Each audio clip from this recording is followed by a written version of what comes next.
Hello, Alex. Nice to meet you. I am Jesse. So we have a lot in common astrologically. This is very, very, very interesting.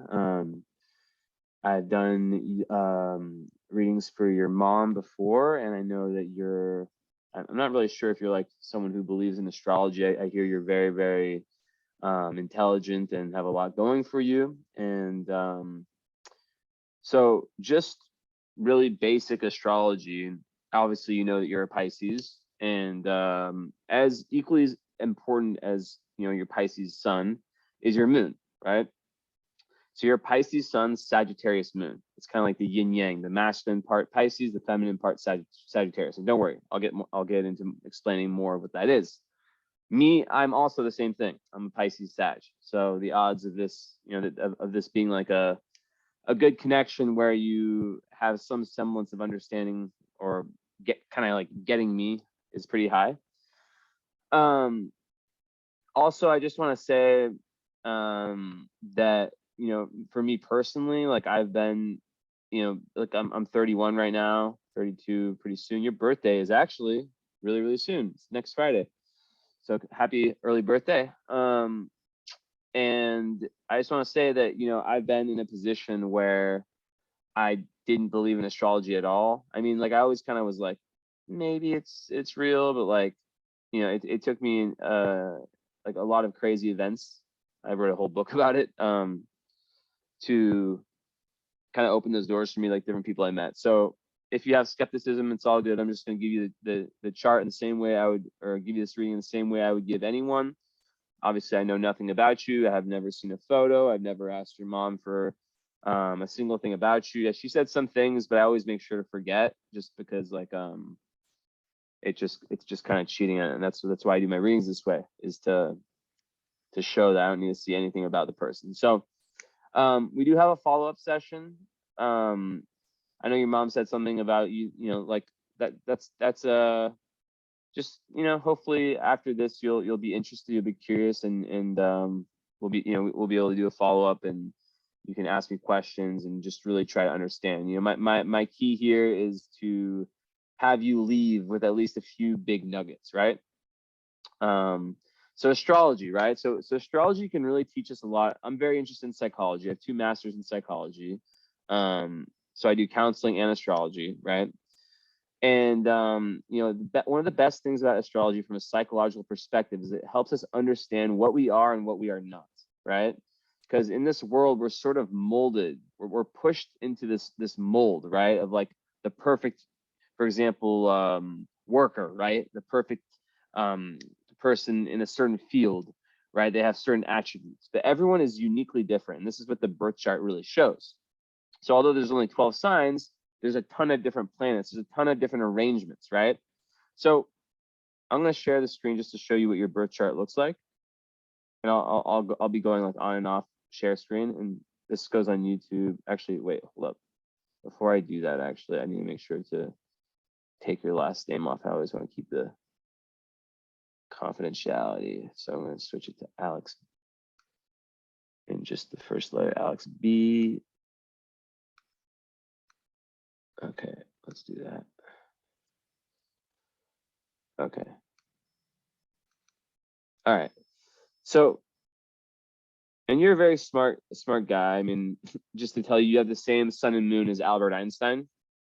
And you have some other things in common. Not to say that you are Einstein, just saying that you guys have the same kind of me, you, and him, actually. So good team, right?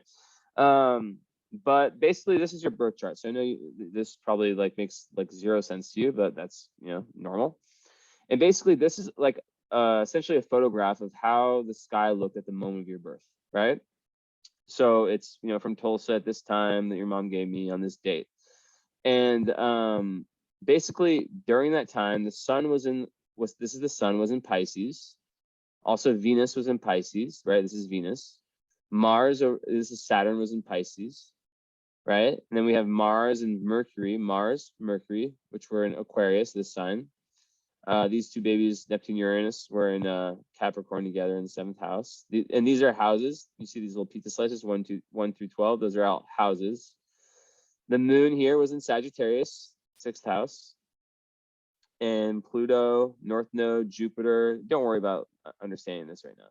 Chiron, and this is ascendant in Cancer. And then South Node, yeah. So, and then Black Moon Lilith.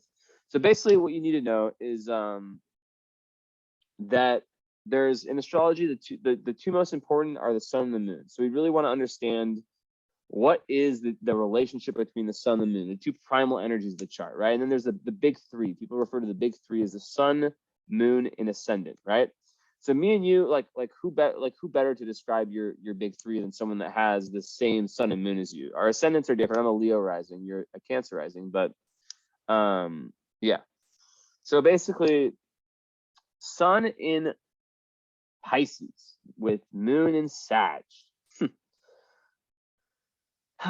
So what's interesting about your chart is that you actually have more water. So your moon is a fire sign, Sagittarius, right? And your sun is a water sign, and then your ascendant's a water sign. So it's kind of like two waters versus, this is an alcohol, by the way, don't worry, it's a energy drink.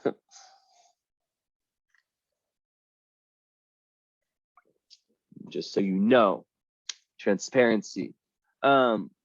So basically, the sun in Pisces can be anything, right? It's like this very like chameleon type energy.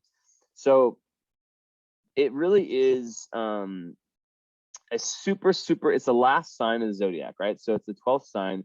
It's the most empathetic energy, right? So men who are Pisces tend to be, there can be some level of, like within this world of toxic masculinity, be a man, be strong, don't show your emotions, all that stuff. Like it can be difficult for men. Wait, hold up one second. Do I have my, one sec. Where the hell am I? Okay. Do I have my, one second, my correct microphone on? Stop share. Okay, let me just make sure. Microphone, no.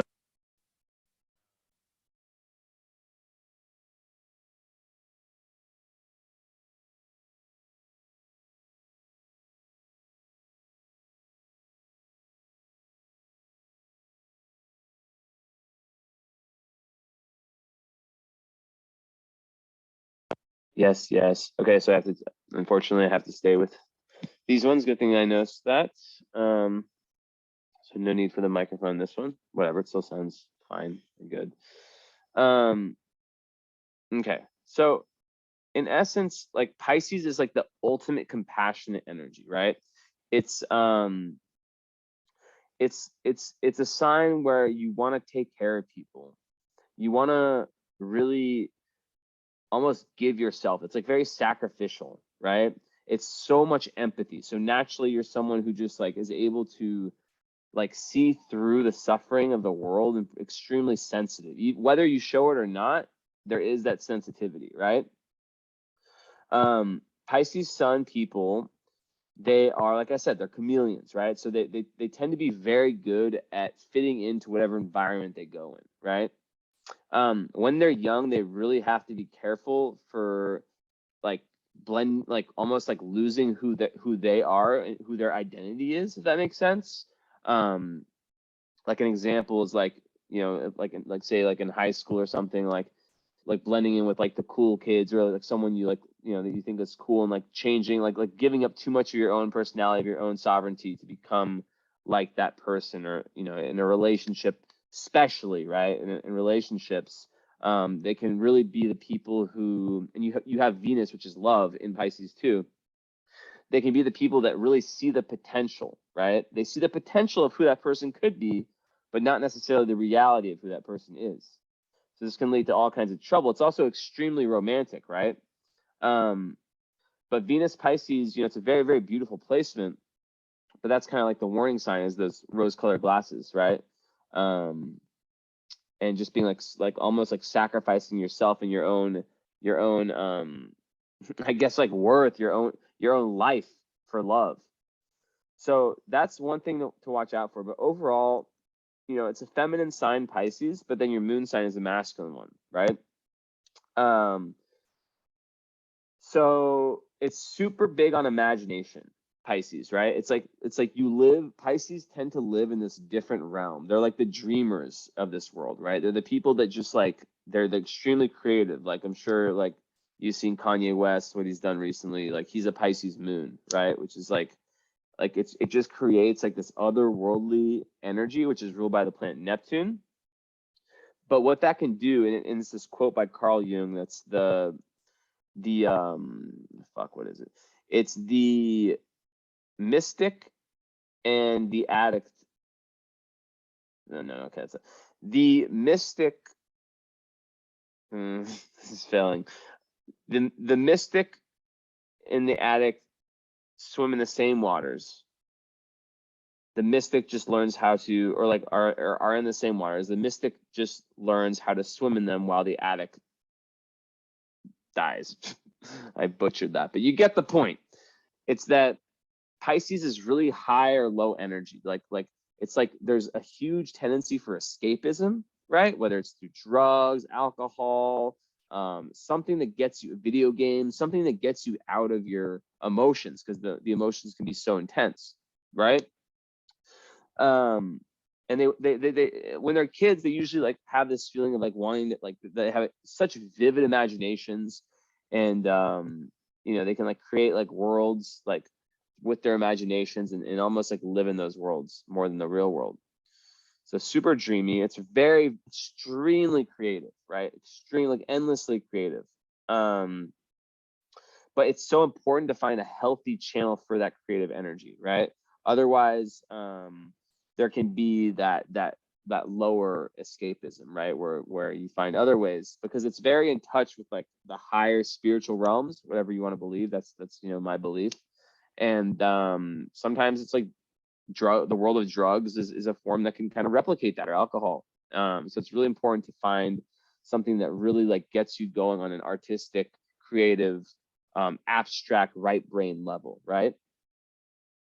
So it's really important for people who are Pisces to, like, more important than any other sign, to be careful with who they surround themselves with, because the boundaries between you and other people are thin, meaning that you'll take on a lot of the negative energies of the people and the environment around you. So it also has to do with where you live. Is very important, right? So for example, like, let's say you live with like a roommate who is just like projecting all of their fucking bullshit onto you. Like, you might take a lot of that in and start to unconsciously think or feel that that's yours, right?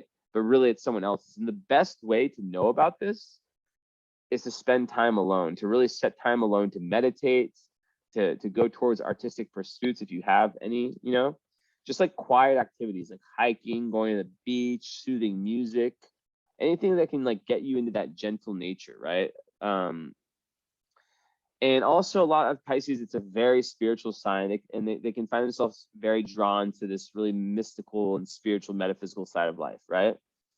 And any kind of pastime that involves like intuition, and understanding the sacred kind of hidden side of life can be very, very interesting for Pisces. But also Pisces, you know, it's a symbol. The actual constellation is it appears to be a fish swimming up, one fish swimming up, and like two fish swimming opposite sides. One fish is swimming up, representing towards God, towards, you know, source, towards you, like, you know, like that. And then the other one is swimming away. So there's this constant push and pull with Pisces, where on one side you're like trying to become highly spiritual, trying to connect with like higher realms, but then there can be another side where it can be a little bit more materialistic and a little bit more escapist. So it's like really trying to like it's high stakes poker, you know. It's like really like the alone time is very, very key. Not to say you have to be a loner, but just really be like careful with who you surround yourself and who you give your energy to, because what can happen with people who are Pisces is that they have such a pure nature, right? That more energy vampire types. What I mean by that is people who, whether they know it or not, have somewhat of like a vamp, like, you know, Dracula, you know, like they have some, like, you know, if you're with an energy vampire, when you leave them, you feel like your energy has been drained. You feel it physically, you feel it psychologically. You don't feel recharged. You feel like they took something from you, right? So you really have to tune into your intuition, tune into your body, tune in. And this is where it gets difficult for Pisces, because boundaries, right? That's something that's super hard for Pisces, especially when young, because Pisces knows no boundaries. And when there's like a, let's say, I don't want to say like signs, let's say it's like a zodiacal, someone with a very strong kind of domineering personality, it can be difficult for the Pisces to, not to say that they're weak in any way, but they want to make people happy. So it can be difficult for them to kind of set the stones, like, hey, like this is like, you know, like my like this is my boundary, like this is, you know, like I don't want to be friends with you, or I don't want to do this or that, right? So it's very important to like really attain a high level of like values that you can subscribe to, and then live your life based on those values. So how does it have to do with Sagittarius Moon? So Sagittarius Moon is all about spiritual growth, but also physical growth, and it's so much about traveling. So I'm a Sag Moon. I'm French American. I live in Romania. I've lived in like 9 or 8 different places. I've been to like 50 plus, 60 plus, I have no idea, I don't really count countries. And that's because Sagittarius is the adventurous. So the moon sign represents like our emotional need. It's like what, like to understand like what you need to be happy, it's about the moon sign. So the Sag moon, they ultimately really need something new to be happy, right? They need either physical traveling to different cultures where they can kind of like understand life in a different worldview, or metaphorical travel, meaning through different books, different philosophies, right?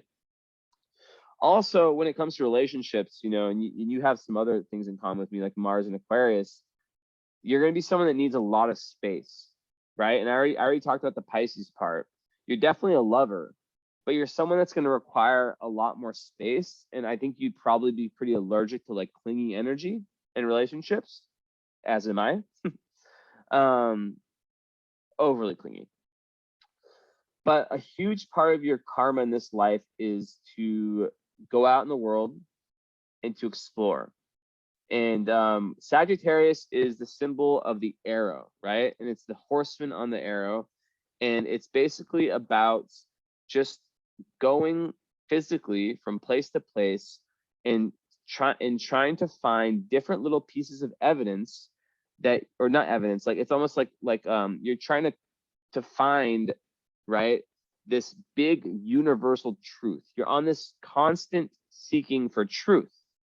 So that plays out in different ways. So a lot of people with charts like mine and yours, which they do have their nuances, but whatever, they're not happy with just the typical life. And the depression and bad mental health can come when you feel like really clogged in, like you're forced to do something, right? Because you really want to live an adventurous kind of, and you do have your moon in the 6th house, so that's actually gonna be actually better and more beneficial for being someone who could like work for someone else, you know, or like be like really work well in like a company type situation. So that's something that we have totally different. But there still is like under stress, like most Sag moon people, like they move around a lot, they want to experience different places, and under stress they'll want to go on like a trip or something. So with a partner, when it comes to partnership, they're really going to want someone who understands that about them and who doesn't judge them for that, and who might also want to go on these same types of adventures with them, right?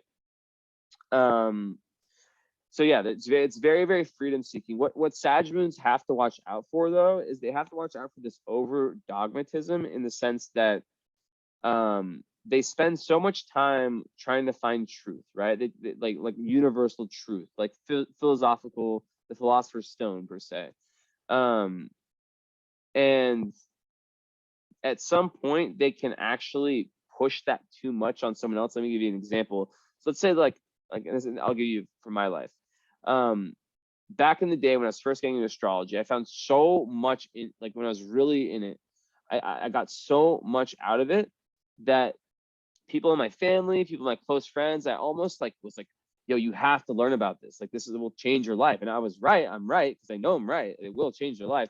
But what I had to learn is that everyone has their own path to their spiritual growth, and you know, people are only able to really take these lessons in when they're ready for them, you know, and not everyone's ready at the same time. So it's really important for the Sag moon to understand that and to know. I always give the metaphor that there's 5 different highways to get to Los Angeles. It's just an expression. There's probably 6 or 7, who knows.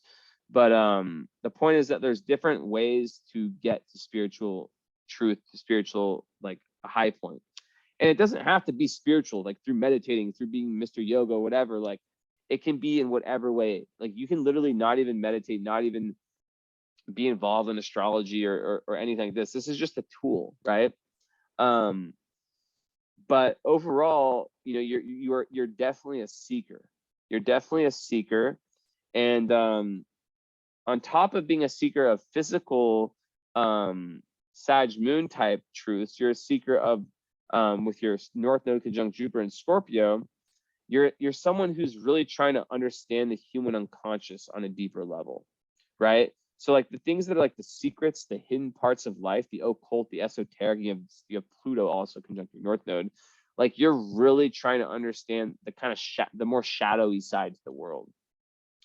And if you do have an artistic outlet, it might take on a very like kind of dark, or if you have like your artistic taste, like kind of like dark, not bad dark, but like kind of like a dark theme to it, like utopia, or not utopia, dystopian. I don't even know.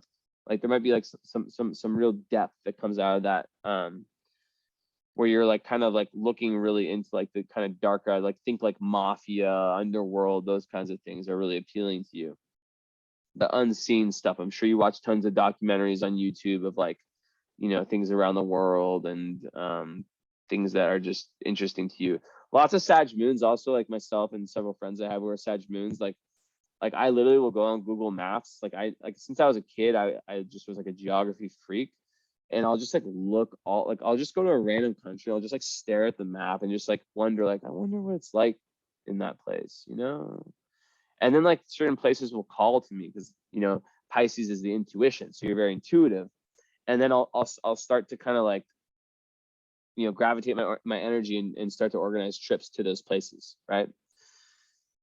So with that said, there's always this imbalance with Sag and Pisces because one of them wants to just sit inside and meditate and just like be more like introverted, right? This Pisces, you know, be more spiritual, be more less in the public, not really public eye, but less out there.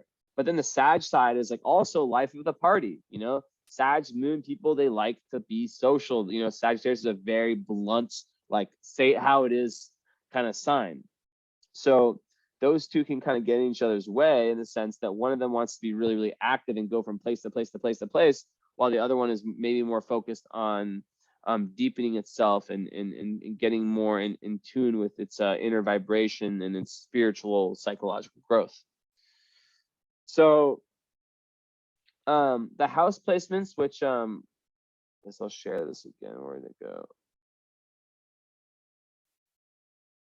So these houses represent areas of the sky that the planets are in, and these have to do with basically areas of life, right?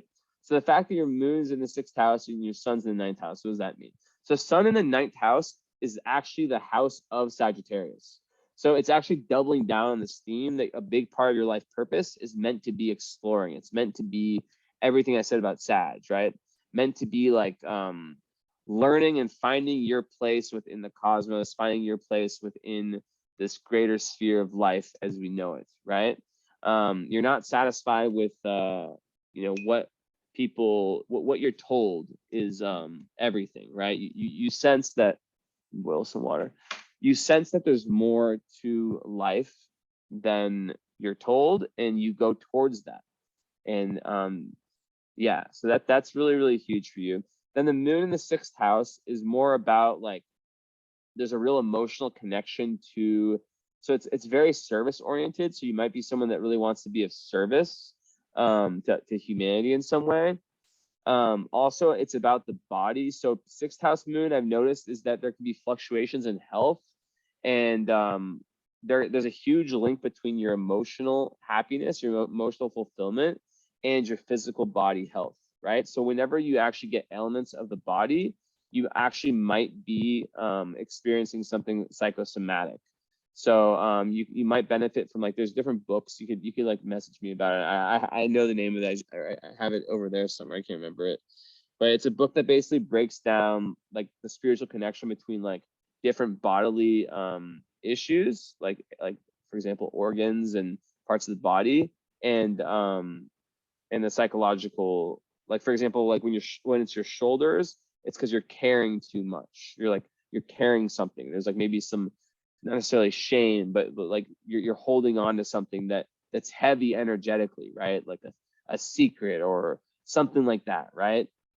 The throat has to do with speaking your truth, right? It's a throat chakra. So if you're someone who's kind of been muted your whole life, and pushed away from speaking how they really want to speak, which I'm not saying that's you, but as a Pisces, which is in this world, this very toxic masculinity world, Pisces typically want to speak about Pisces things. And Pisces things, it's very difficult to be a Pisces male. That's not to say that there's not very successful Pisces males. There are, and some of them are not spiritual at all. But you know, like look at Einstein. Einstein was just a creative genius, but he channeled it all into something that was his version of art, was what he did, you know. So that's kind of how like what it takes for someone with a chart like yours, right? But there's definitely like this potential genius energy with all this energy, especially when you add in the Mars and Aquarius. That's like a very like genius kind of energy. And I don't say this a lot. And it's conjunct Mercury, which is even further, and Saturn. So, and square Pluto. God damn, I have to talk about that one. Woo. And the fucking notes. Okay. Ooh, la la la la. But anyways, so yeah, sixth house moon also, like you'll have like it's really good. Like it's very very important for you to have like a really solid routine, whether it's working out, the food you put in your body, just health in general is super super important, and you'll really greatly benefit from that. Is it still sharing? Okay. Okay. So so what else about sixth house moon? So yeah, so like the intellectual health also is super important, intellectual, emotional, or physical. Let's see. So some people with sixth house moons, they become really like I don't know, it could become like a doctor, like potentially, you know, because like the Pisces side like really cares a lot about other people, something like that. But there's really like this real like if you're working with a company, you'll have like a really big emotional attachment to the people you work with, right? But you can also sometimes be like a hypochondriac about your health or people around you's health. So yeah, but it's like people that have this, they can actually like be really really really innovative in healing, finding different healing processes, right? So maybe that's a clue.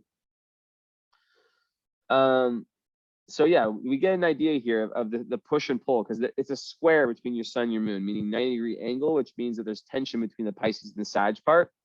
And what I found in my life is that the way that they both bond is through Jupiter, which is a planet that rules Sagittarius and co-rules Pisces. Don't worry about what that means. And basically what that means is, or basically like that means that what both of these have in common is they're both seeking wisdom. They're both seeking truth. So the Pisces might be a more, I mean, they're both spiritual, but like Pisces, like, so your life will feel good when you're moving through it in a spiritual way and in a emotionally like getting in touch with your shadow, getting in touch with like darker parts of reality, that kind of stuff. but also when you're taking risks, right? Because Sagittarius Moon, they need to take risks. Like I'm talking geographic risks, right? Like life adventure risks.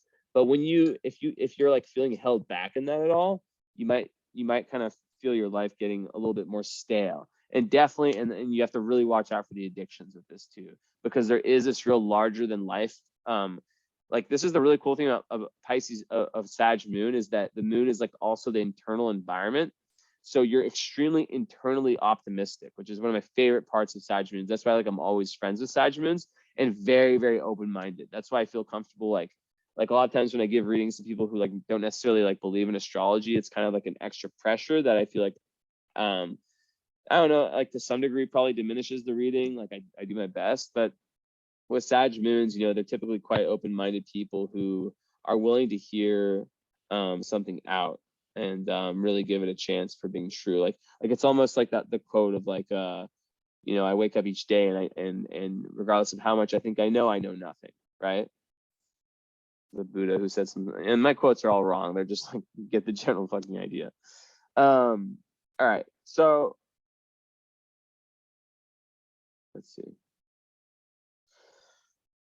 So okay, so then you're Cancer rising. So Cancer rising sign represents like what you look like and how you act. I always think of it as like the vehicle through which you navigate life and like your outer personality, right?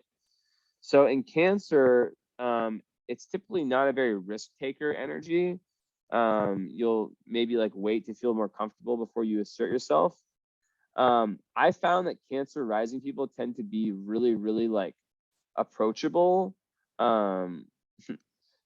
Like they even if they have like really intense energies, like they have this kind of familial feel to them. Like my former best friend, like he had like very like intense masculine Aries Aquarius energy, but he had Cancer rising, so he was very, very like non-intimidating, right? So yeah, it's not really, but it's typically so this goes back to the Sag Moon thing. It's typically not a risk taker, right? And they can really depend on others to take the initiative. But caring for others is super important. So that could like give more clues to like, you know, like the thing I said about being of service. And family is super, super important. And then you have really, really strong feelings, like emotional feelings, right? So it's really important for you to follow the moon cycle. Like you're gonna feel extra intense probably around the full moon and all that. But you can have like a large array of feelings, like ranging from like the most pure feelings of compassion to the most intense feelings of hatred, right? Here's my cat. So it's like really, really good for caring for people. And especially family, I said before. But yeah, so it's like you really make sense of life through your senses and through your emotions. And once again, it's another indicator of a very strong intuition, also an old soul. Potential like I don't like use the word psychic because there's some weird like energy around that, but like psychic sensibility, meaning like being able to kind of like see through the third eye, being able to like sense, like kind of have like a built-in lie detector. You know what I mean?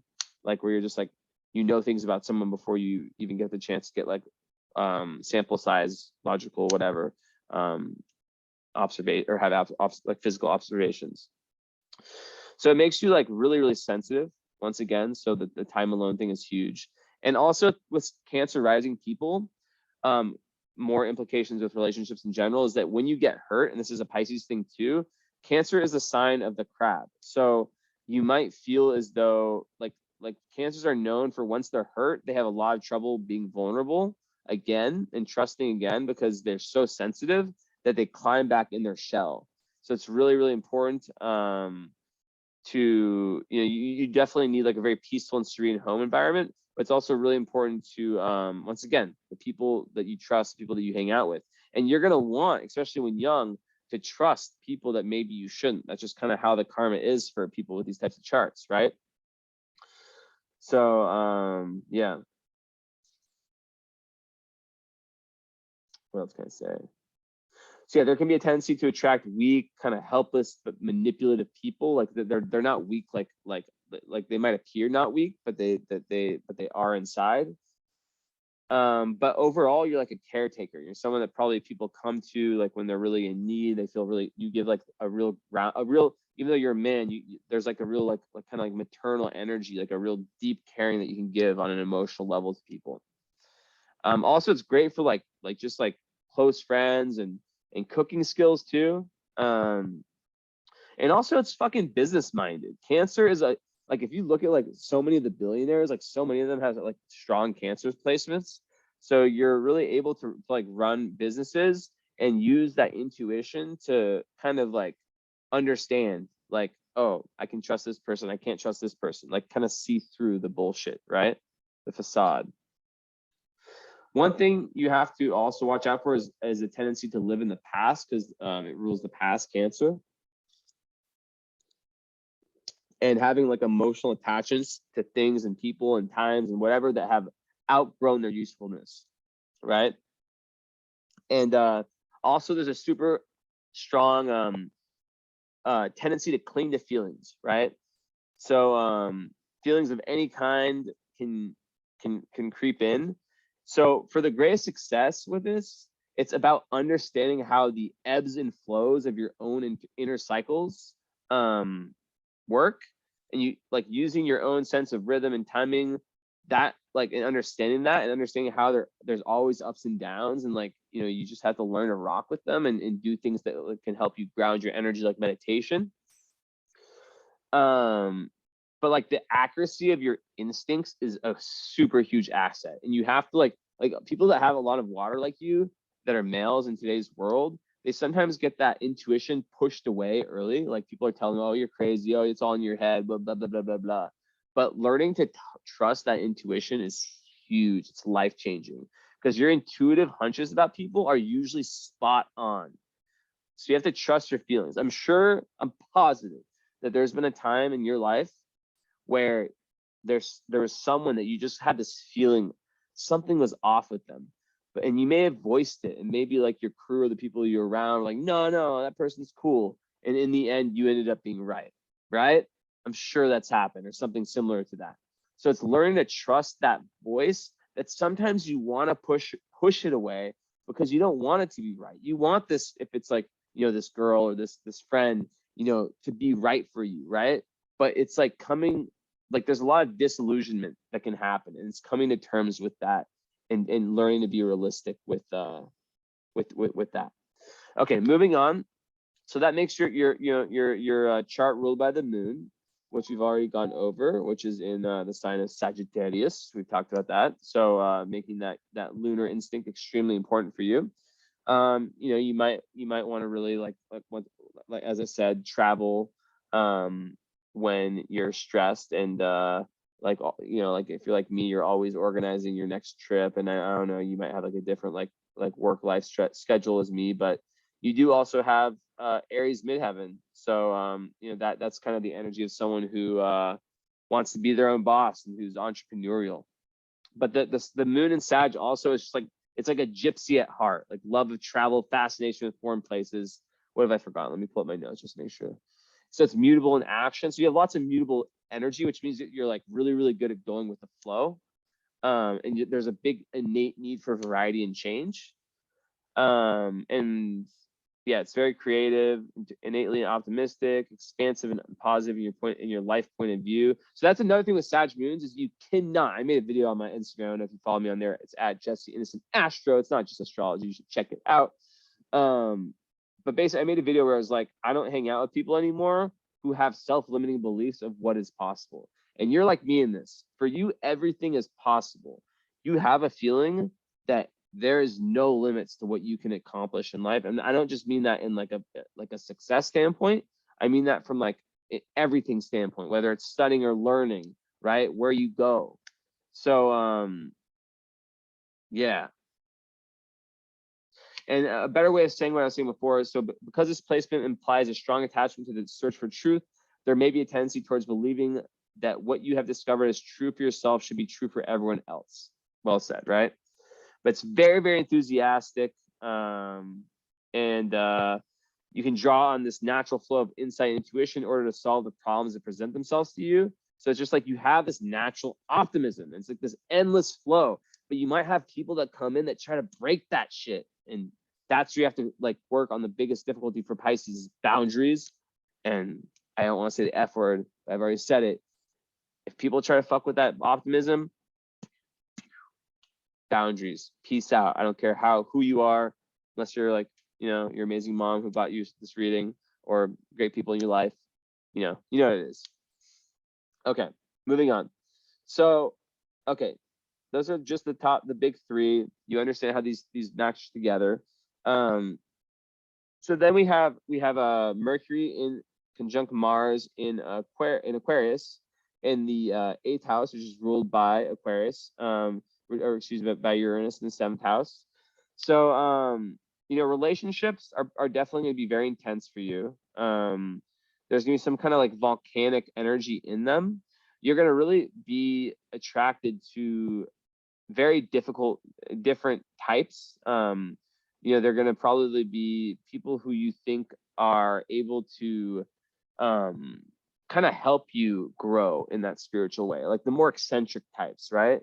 And maybe even the more spiritual types. You're really going to value that deep oneness and compassion. You have the chart of a very spiritual person, and it might not come early in life. It might take time for it to develop, and sometimes there's like these really difficult growing pains. Like I had to go to fucking rehab. All right, like I had a Xanax addiction, so like that was a long time ago. But shit happens for people who are too sensitive in this world, this crazy world. And I wrote a whole book about it if you're ever interested. It's called Pisces Live 9 Lives. It's on Amazon. I don't care. I make like $4 for each copy, but just letting you know. So yeah, basically that's kind of the energy with that. Aquarius, you know, Mars conjunct Mercury means that there's going to be a huge push towards finding your voice, and your voice is going to be a more eccentric voice, a voice that's more based on your own individuality than what society tells you to. And because it's in the 8th house, and there's this Uranian energy, it's almost like you can get lots of like downloads. Like if you're like a writer, for example, you can like learn a lot through the way you write or through the way you communicate. When you communicate openly with no restraints, with just like maybe like talking out loud, you can like just get so much information. And there's gonna be a huge drive for you to go study the occult, the esoteric, everything connected to the Scorpio energy, which is like the death, rebirth, and transformation, right? So this is to say that you're someone, and you might be a quite secretive person too. And there could be something about like sexual taboos. But overall, you know, you're going to be looking for like a more intense kind of like life-changing type of relationship than something that's just like basic, right? And you're going to be really, really interested in the intellect of that person and really want to have an intellectual connection. So Mars and Aquarius, like I said, I also have that too. It can make someone really unpredictable, really hard to pin down, really, really good, really, really rebellious though. And in the 8th house, it's, you know, it's just like gives you this push because Mars is like the leftover animal instinct. It's that assertiveness function we have. And it makes you really want to probe deep into the meaning of like life after death or cycles of life. And yeah, I said before, it can give strong sexual urges as well. So yeah, it's a very hard to pin down energy. Like I said, it's kind of like a genius energy that beats the beat of their own drum. They like to kind of be like a little bit different and stand out. Very, very independent. So it's another indicator in your chart of like a big needing of space, a big needing of you to be your own person, to find your own individuality. And you're not easily pushed around because it's in a fixed sign. So people can't really mess with you.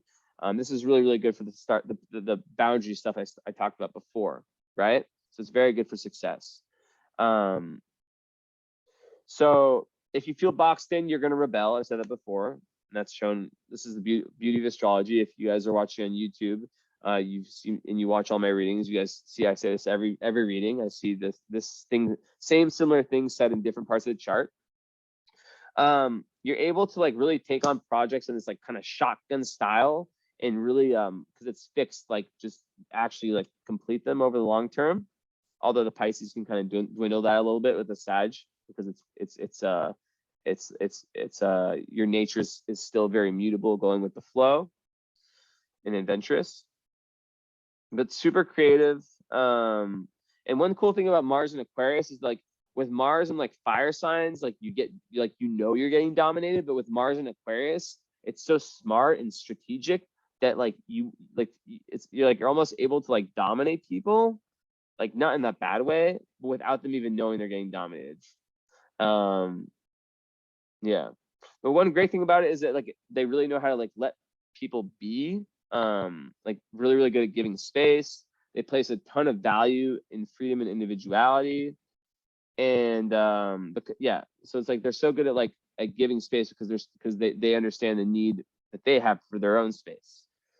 In terms of personal relationships, there's a lot of detachment, which can be difficult for some partners. And they just, so this is something that you probably go through, that I have like gone through my whole life in relationships, is that like a lot of the girls I've been involved with, they, will take it personally when I need a lot of space. And really it's just my nature, and I can't have a successful relationship without having space. And it might be similar for you as well. And more so for like the more affectionate, like close kind of personalities, right? So yeah, it's big reformer, someone who wants to kind of like change the world, very humanitarian as well. So yeah. And then Mercury and Aquarius also there, and all these energies are going to play out in relationships too, as I've kind of indicated. Yeah, Mercury and Aquarius, I kind of talked about that enough. It's just like it's just that you have all these original and unique eccentric ideas, like eccentric in a good way, like individualistic ideas that are not coming from like what society is telling you to be like, which are coming from you. And it's just a very inventive thinker, and you may really, really rebel against like these old traditional ideas and ideals. And like in the 8th house, you're very keen to go like research the meaning of life, right? So it's more of this energy, and you can be really fascinated by like these kind of occult, esoteric subjects. Anything that dives you, that gives you a dive beneath the superficial. So like in conversation, you're not going to be someone that's really down for small talk and the kind of like kind of blah blah blah blah blah blah blah blah blah. Like you're gonna want to just like you're gonna be more interested in like the deep combos. And probably like someone who like when you put your mind to like researching something or like really like getting good at something, you just go. You have this determination. So and there can be like unusual passions. So so Venus and so then we have the 9th house with a stellium in Pisces with Saturn.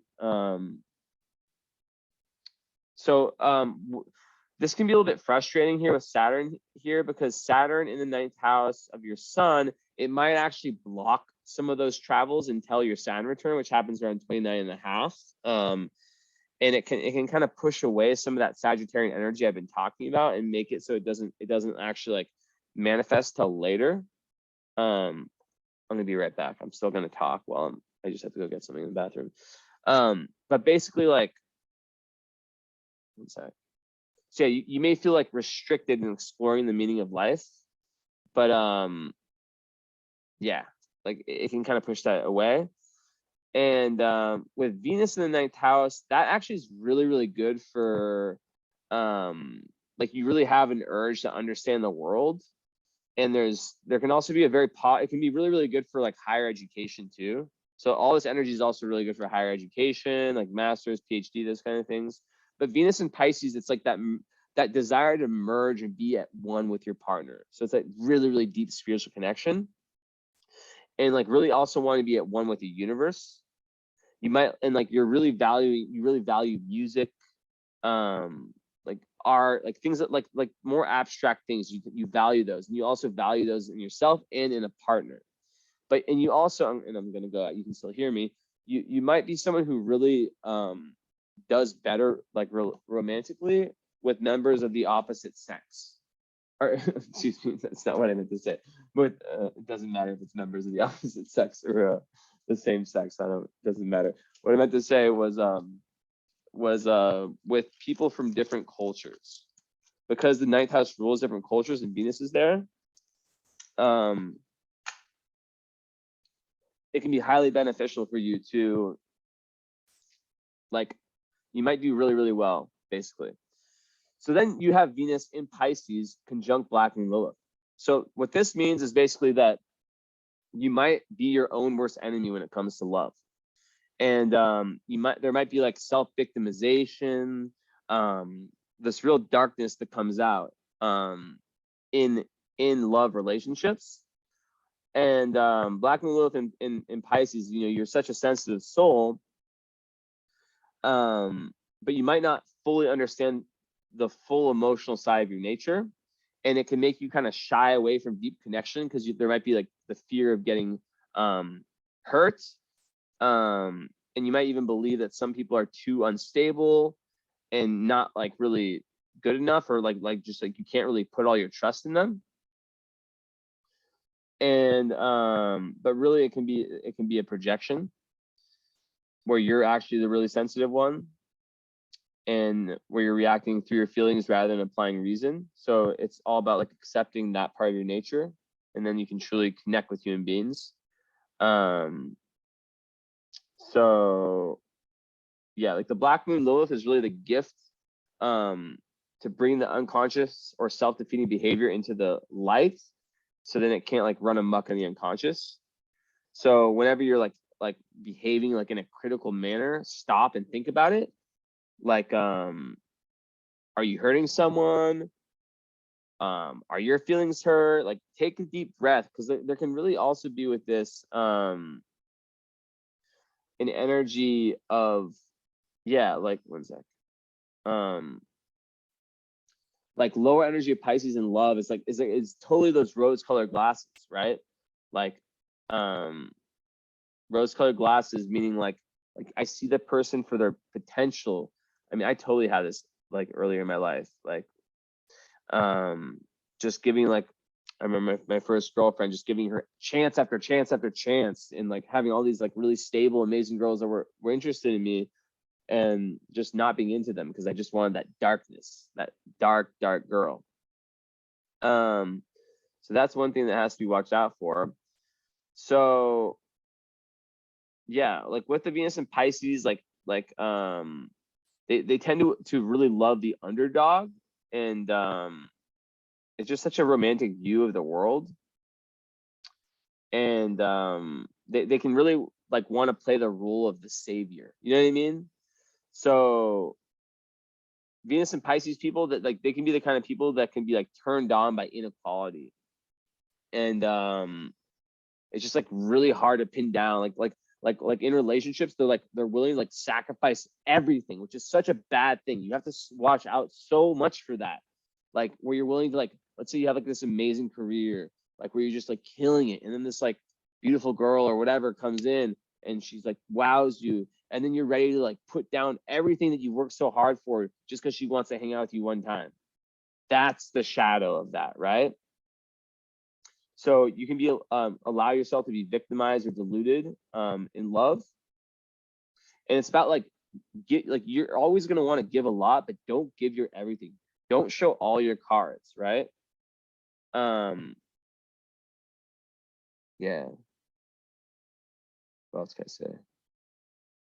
So people have to really like you have to have a partner who's like not going to take advantage of your good nature, and that's why it's so important to have that super best friend, that partner who's that, like, you know that person on a soul level, because remember, your intuition is sharp, your third eye is sharp naturally.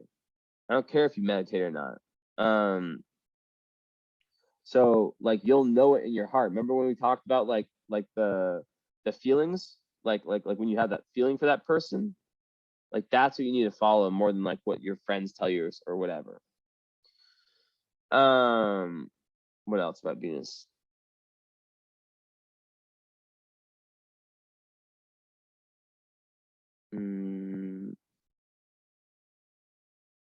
It also, it's like great for like writers and publishers. Ninth house.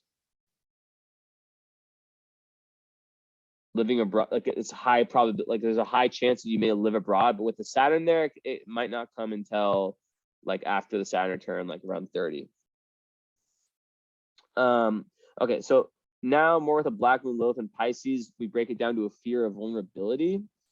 So fear of being hurt that leads to emotional walls, obvious or subtle. So this is what I talked about before, but this is a different way of saying it. On the other end of the spectrum, they can trust way too fast, which leads to a pain that reinforces the belief they need to protect themselves. Healing comes from relying on intuition and gut feeling to decide who to trust and accept that potential pain is part of the equation. Boom. I love when it backs up what I just said. One sec. All right.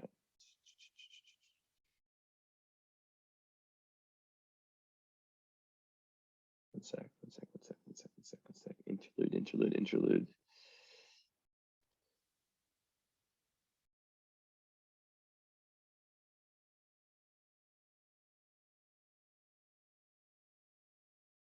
Okay, perfect. There it is. One sec. Okay. So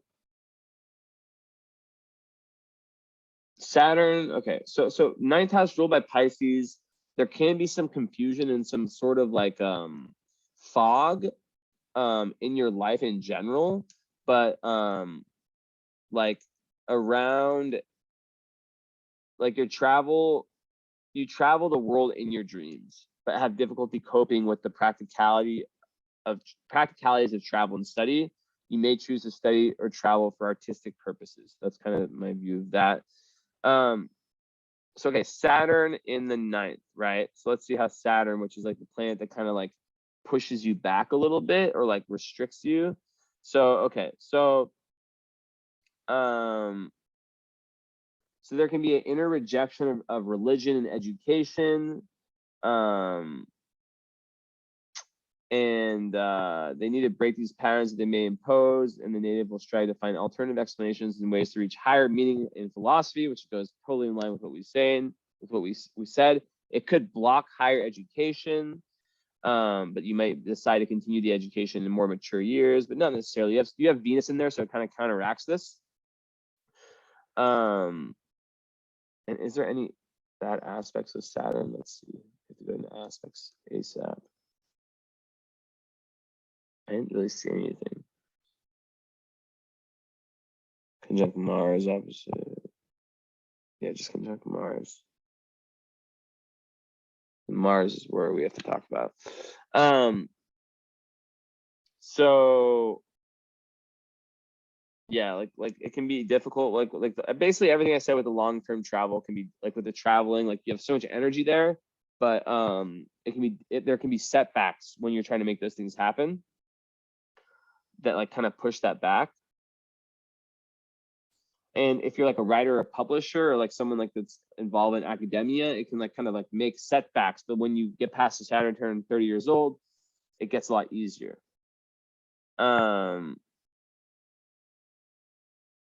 So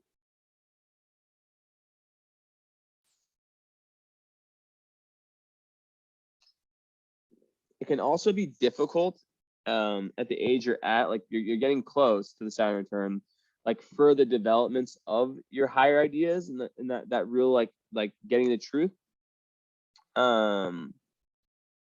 So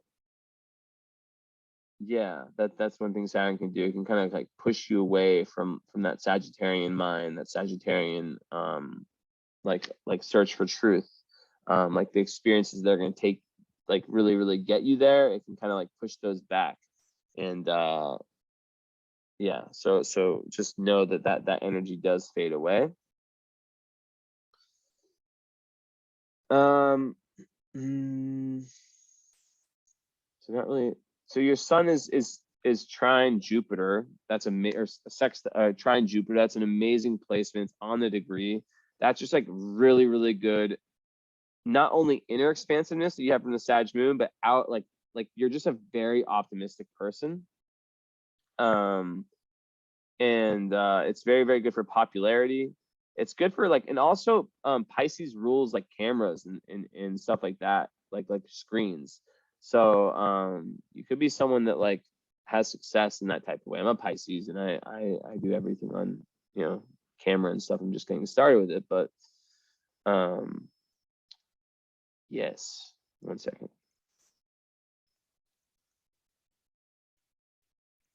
Yeah, so just like an uplifting, optimistic personality. It's just one of those really, really like kind of like lucky, generous, exuberant, enthusiastic, larger than life personality type aspects. So okay, so I think for I look at astrology from like a past life perspective, and I believe that in a past life you were like in like past life tendencies, and we're talking about that. There was maybe not enough of a deep dive into finding your own voice and your own authentic, and that's why you have the chart you have today, because you're really here to really develop your own truth. Like you may have relied too much on like what other people told you was supposed to be reality. In this life, you're really supposed to have your own deep dive into the unconscious, into your own personal unconscious, to discover it for yourself. And part of that dive has to do with that dive into the shadow, into the personal shadow, right? Which is represented by Pluto conjunct North Node. And that's a very like sorcerer kind of, I don't know, it's a very, very interesting energy.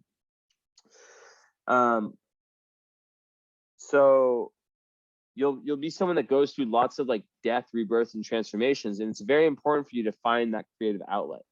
If you play an instrument or anything like poetry, like even if it's not like for the greatest, like for like a crowd of 1 million, it's still very, very important for you to find that, right? 1 second, some water, because it can just do wonders. Like for a good example of that, it's like imagine like you just like wrote poetry like for fun, right? You have a book where you don't show anyone, but it reflects your like inner unconscious. Like that's super important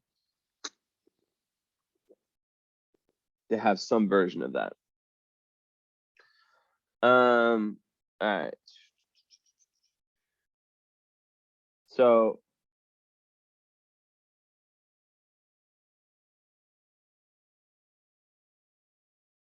yeah, so I would say you're assertive in your communication.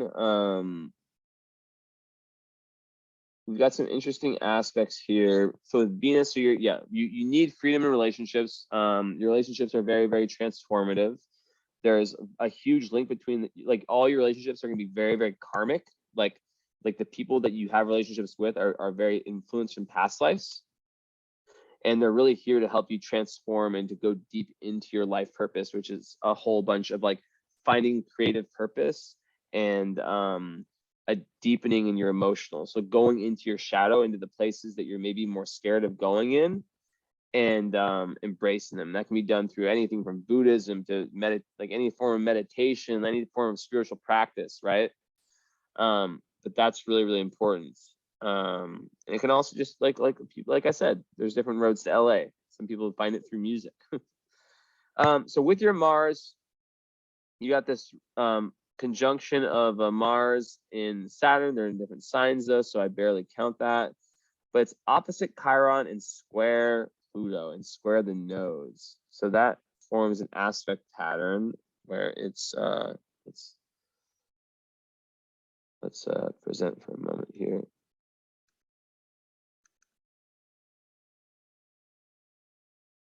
So, oh God, where'd it go?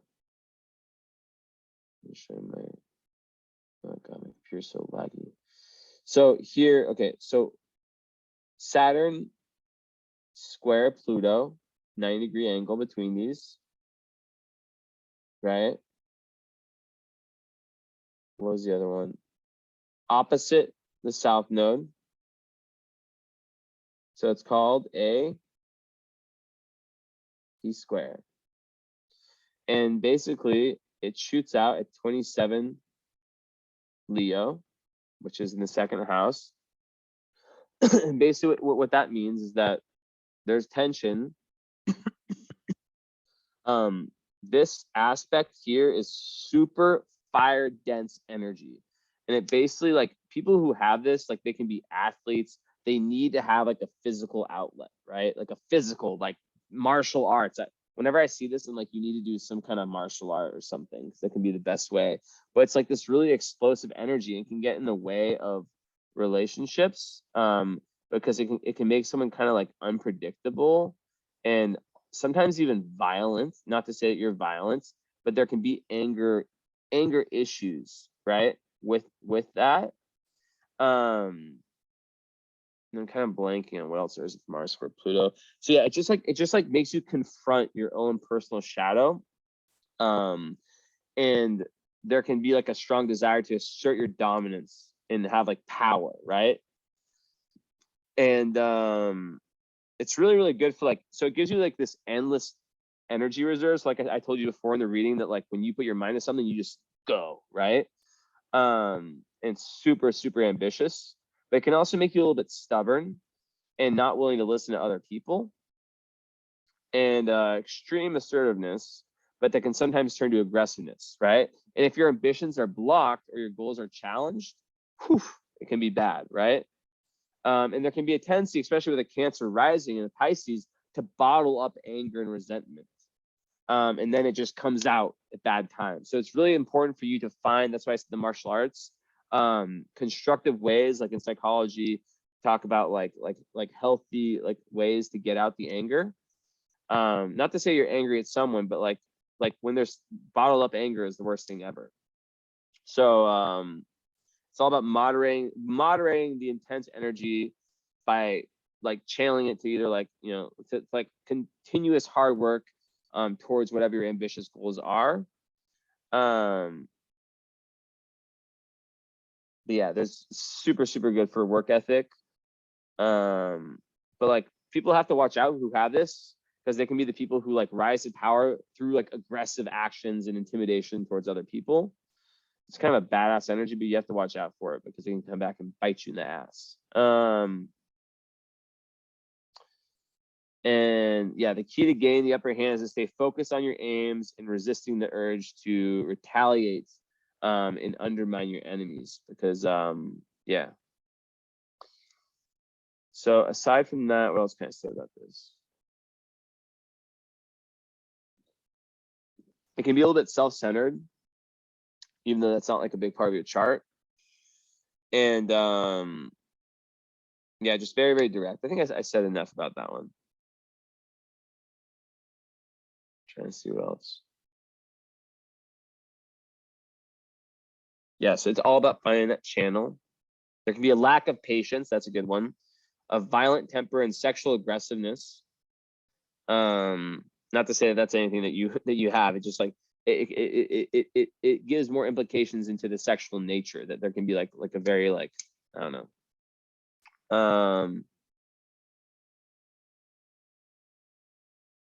Yeah.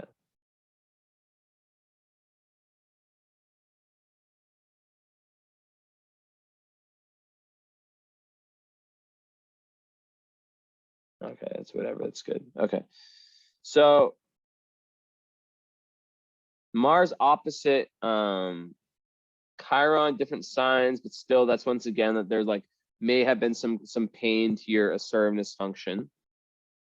Okay, so how can you heal yourself? Okay, so how can you heal this? It's through this area, which is like actually Regulus, in the second house. So basically that's through self-expression. It's through finding, you know, your real authentic self-expression,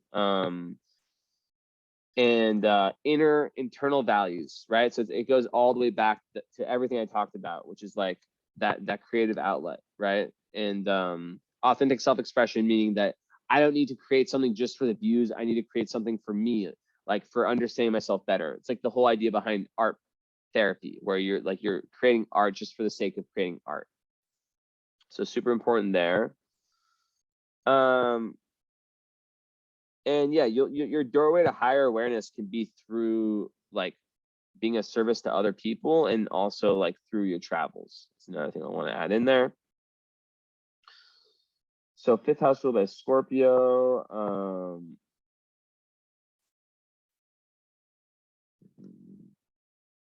Like you might be someone who's like very, very passionate about your creative pursuits, and there might be like a lot of intensity in your creative projects. So like you're like, this is someone who like you might really, really want to make your work like your, excuse me, you might really want to make the things that you're passionate about, like your hobbies, because you're so talented, your work, like how you make your money and stuff. But you also might be someone who has like this, like the money maker and then like the passion, right? Because there is that real duality. All right, next. So okay, you have these two planets over here, Neptune and Uranus in the 7th house. Neptune in the 7th house, it doubles or triples or quadruples down on the theme of the rose-colored glasses and relationships. Super romantic energy. You might search for perfection in your intimate relationships, and you can become very disillusioned with imperfect partners. And then you can also maybe attract spiritual unions, right?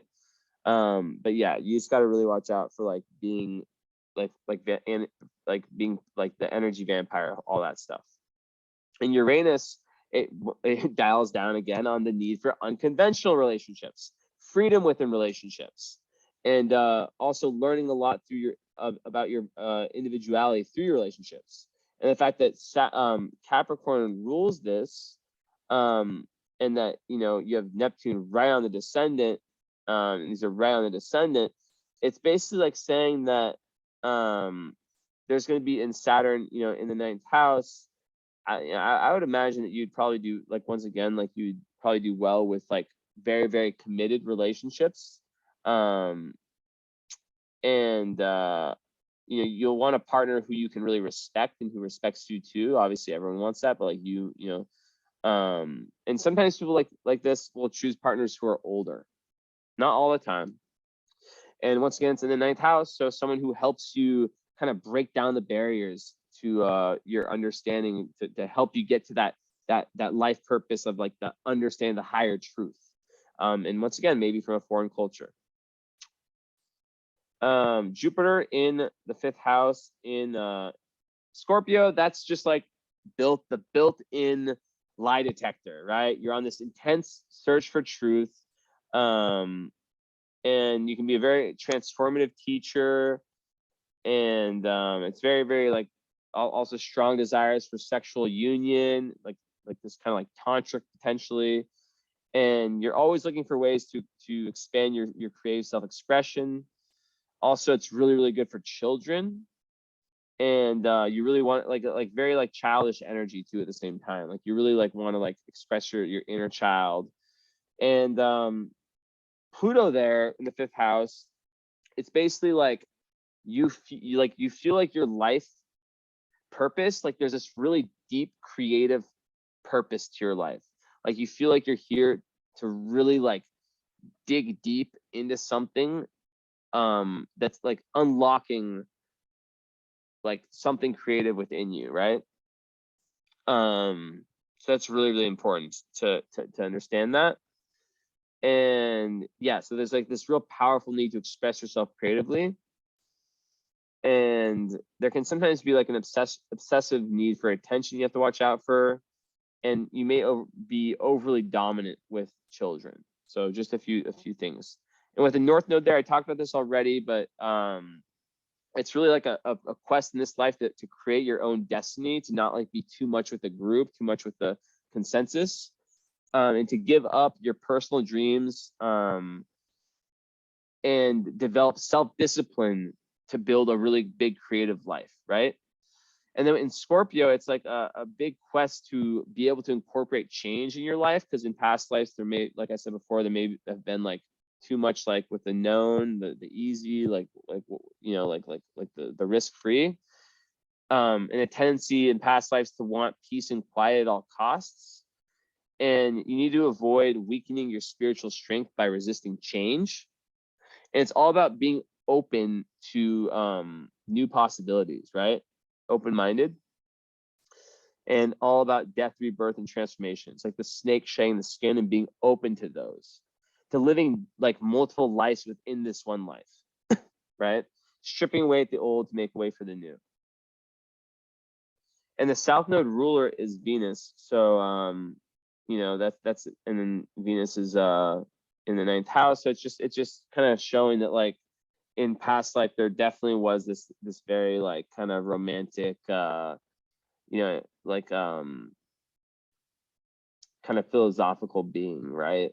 That probably was able to get, you know, to really combine with people, right? To really combine with the group and people of you know, friends, organizations, whatever it may be, and take lots of power from that because of that attractiveness. And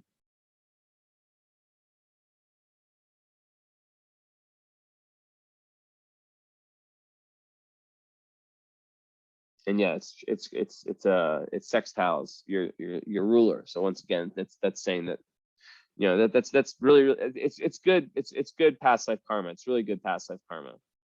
Let's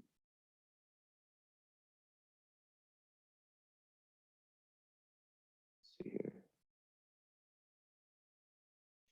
I mean, there is a square with Mars and square with Mercury. So you're bringing into this life kind of these mystical energies from past life. So this intuition, this ability to be different. But then in a past life, I feel like you're really here to learn to use your voice in a constructive way. That real authentic voice. That's why you have the Mercury and the Mars in Aquarius, which is the eccentric, like beat to the beat of my own drum sign. All right, where are we at time wise? This freaking phone. Okay, once again, always overtime, whatever. So Chiron in Virgo, so that can be like a strong link between emotional problems and physical health. I already talked about that with the moon. So once again, astrology saying the same thing in different places. You can also fear emotions, preferring like the practical. And this just speaks to like your South Node in Taurus, of like maybe being more in the material world. In this life, you're meant to really go deep into the emotional undercurrent world, the depths, the shadow, the darkness. And it's in the 3rd house, so maybe in early schooling. And this actually goes back to what I was just saying before. So you see them connecting all the dots. You were given the impression in early schooling or early life that like your thoughts, the way that you express yourself was just different, and maybe you experience shame because of that. And it could also have to do with siblings, who knows? And it's about, like, once again, it's karmic. So like your karma in past lives is reprogrammed, it's reshown in your early school environment, in your early with your family, up until, think about it, everything that you have, and you don't pick your school, you don't pick your parents, you don't pick anything. You don't, like when you graduate from college or whatever you do, you don't typically pick who you work with. It's around 30 that you start to really experience free will. So because of that, like you may have been put in a position where like you were like dubbed as like the person who like was like a weirdo or just thought different, the dreamer, the person who just wasn't normal. But you're here to really find that no, you're different because you're genius, you know? You know, you're someone who thinks differently and who is different, who has different values. And they're great values. They're values you want to connect people. You want to really be one with, you know, you want to find that oneness of humanity, and that can be done so well through traveling. Okay, just filling in the last dots here. One more implication about love for you with Juno and Scorpio in the 5th house is that you want to have your lover, like deep lover. You have to be able to like be your inner child with them, but also they have to be someone who's down to experience those deeper realms, those deeper moods, to really feel you in all of your moods, right? To really be able to be with you, to sit with you, to be your rock, right? And sometimes opposites attract, you know? Like I'm finding that with my own chart, and we're similar. Like I always thought I wanted a certain type of girl, but now I'm seeing that like I actually kind of want someone who's more grounding to me, you know, who's more of like a earth energy, right? So that's one thing. So yeah, like healing that throat chakra, that voice, that authentic voice, and kind of asserting to yourself that like you're super fucking smart, you're super fucking like your energy is needed in this world, and that finding that authentic energy is so important. Okay, so part of fortune, where you at? Where you at? Where you at? In Aries 10th house. That's really great for career. Basically like like in Aries and 10th house. So like when you're flowing with this like real adventurous energy, where you're being yourself, where you're being independent, where you're just going with the fucking flow of life, that's where you find that fulfillment with the fire, right? Where you're like using your own willpower to achieve your goals, and they're your goals, not this person's goals, not that person's goals, your goals. And then part of fortune in the 10th house, it's like achieving your personal worldly goals brings you joy, and that's lots of like luck and joy that comes from you know, doing your best in career. And midheaven in Aries, I kind of talked about that. You know, it's like in the 10th house, like you'll definitely choose a profession where there's independence and autonomy. You'll want to be your own boss, entrepreneurship potentially. I mean, there is that 6th house moon, but you'll still want to have independence, right? So you'd rather be a leader than a follower. You're able to be a really good follower up to an extent. You might be someone that like learns from someone, but you're not gonna like you're like if someone's gonna be your boss, they're gonna have to really like you're gonna have to really respect them, or it's just gonna be horrible and not work. Okay.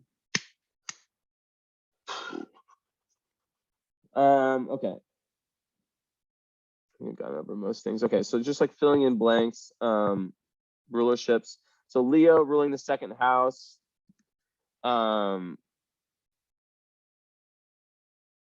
That's like kind of just like, you know, possessions. So you're very proud of money that you earn and your possessions, and you can really value your creative talents. So that can be someone who like really likes to, you know, spend a lot, and it's in the 9th house. You might spend a lot on like vacations and whatever, like things that like books and stuff like that, education, training courses, whatever it is. Virgo 3rd house ruled by Mercury with that makes you very like precise in your communications, and you might be someone who like corrects other people's speech, and who's very perfectionist in your own speech, your own usage of language. Libra ruling the 4th house, that's really a beautiful placement for like family, and it creates like a real desire to have to prefer like a very peaceful and harmonious family environment. It can also like really want you to have like push you to have like a very like decorated home. Excuse me. And you can also be that person who's like the peacemaker in your family, whether it's like your family of origin or your family that you create like through marriage or whatever. Scorpio ruling the 5th, we kind of talked about this. We already talked about this. That's the one where it's like, you know, you have so much energy in the 5th house, like where you can be a little bit serious and intense and kind of maybe dark and somber with your creative energy, but like there's such a need for that creative energy, right? It makes Mars rule the 5th. So you're very passionate about your creative pursuits, and you fare well in intense creative projects. And Mars in the 8th house, it's gonna just push this like very unconventional, like scorpionic, like dark, transformational energy into. So when you create freely, you're transforming yourself. That's like so important. 6th house in Sag, talked about that. That can create kind of a scattered routine where you like alternate between leaping into daily chores with enthusiasm and then departing from routine as you chase adventure, which is like a big theme in your chart between the mutability and then like the stability, or like the kind of sameness, fixed energy. So we talked about Capricorn, 7th house, the relationships, committed relationships. 8th house, Aquarius, we talked about that. And Pisces 9th house, we obviously talked about that. 10th house Aries at midheaven with the career stuff. I already talked about that. We're getting close and close and close. Taurus, 11th house makes you a very dependable and loyal friend. You're a very stable member of groups and organizations, and you have very, very practical, because it's also goals, like long-term goals. So very practical long-term goals. And then finally, the 12th house ruled by Gemini. So Gemini 12th house is you really enjoy exploring the subconscious mind, although you really need to learn to discriminate which parts of it are best avoided. And it could also bring some psychic abilities, and then make Mercury ruling that, it just doubles down on that and kind of makes you like kind of have this drive towards the collective unconscious as well as the personal unconscious.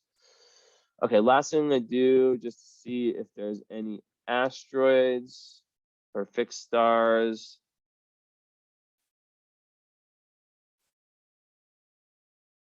And I'll share the screen as I end here. And you'll see how crazy it looks.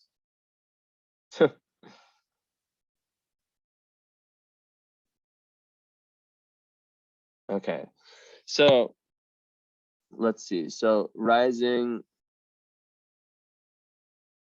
what degree is that?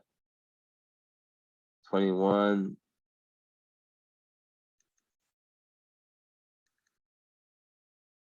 Pollux, I guess, I would say it's probably just in range, 1.5. I don't really know that much. I don't know about Pollux, and it's not close enough for me to like freak out about it. This one's 2 away. What's this? Union, doesn't matter.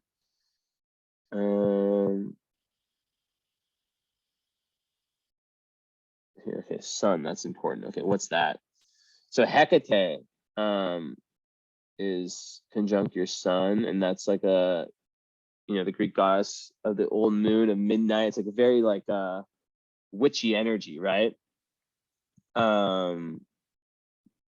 So very magic power here, right? Ultimately derived from the deep powers of concentration and manifestation. Hecate relates to the gifts of deep experiences and can be a marker of wealth, especially of the material kind. The power constellated by Hecate also seems to have a distinctly sexy quality. This asteroid can be an important marker of physical attraction when considered in blah, blah, blah. So nice. Seductive shit. Mars and Mercury, none, and that is gonna do it. Okay, where's the Sun Moon midpoint? It's right here at 29, so right on the edge of the 7th house, close to Uranus. Okay, so yeah, relationships are huge for you. You really like do well in them. So okay, let's unhighlight this. Let's actually like just see one more thing. Okay, these are like more relationship asteroids. You're not gonna understand any of this, don't worry. But this is a huge part of your chart. This North Node in Scorpio conjunct Pluto. Like I can't say it enough that like you are meant like get into Carl Jung, like his shadow work is so important for you. Like I really hope I get to meet you. I don't say this all the time, although I really want to meet all my clients that purchase follow-ups. Like I especially want to meet you. I really feel like like if we talk live, we can get some discussions going. I'm not the typical astrologer at all. Like I'm a normal dude. Like look what I'm wearing, a football shirt. Like come on, and I'd love to speak to you, and I would love to speak further about, and you have to remind me this because I have a ton of readings about this energy of this Pluto conjunct North Node. You got to trust me on this one. This one we can talk a lot about. I really want to, and the best part of the follow-up is that we're going to actually be able, I know your mom's here stressed about like exams or something like that. Like, I get it. It doesn't have to happen now. It can happen whenever you're free or ready for it. But this is like something that like I really want to understand with your own life experience. And I'm really curious to know how you have experienced the energies that we have in common, So would love to catch up with you. Let me just see if I see anything else?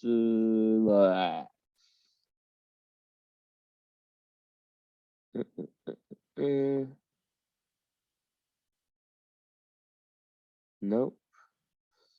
So in conclusion, so because this is on YouTube, you're lucky that you don't have to download and save it somewhere and risk losing it. This link will always be available. I just started making these readings on YouTube. Besides that, check out my socials. I have like a lot of stuff if you're interested. I have a podcast with my best friend. It's not some weird spiritual podcast. It's just like it's more funny or crazy than anything. It's called the Jesse and Trey podcast. We're best friends. We just like talk about random shit. It's pretty entertaining, very interesting. You know, so yeah, you know your mom is in tune with my work. I'm on Instagram at Jesse, my name, Innocent, my name, Astro, my name. So if you want to give me a follow there, feel free. No pressure. Doesn't really matter. And besides that, thank you. And I pray that you take this all in and are willing to have the follow up whenever that time comes. So yeah, cheers. I'm gonna take a screenshot of this so I can actually make this the thumbnail. That's a smart idea. All right, cool.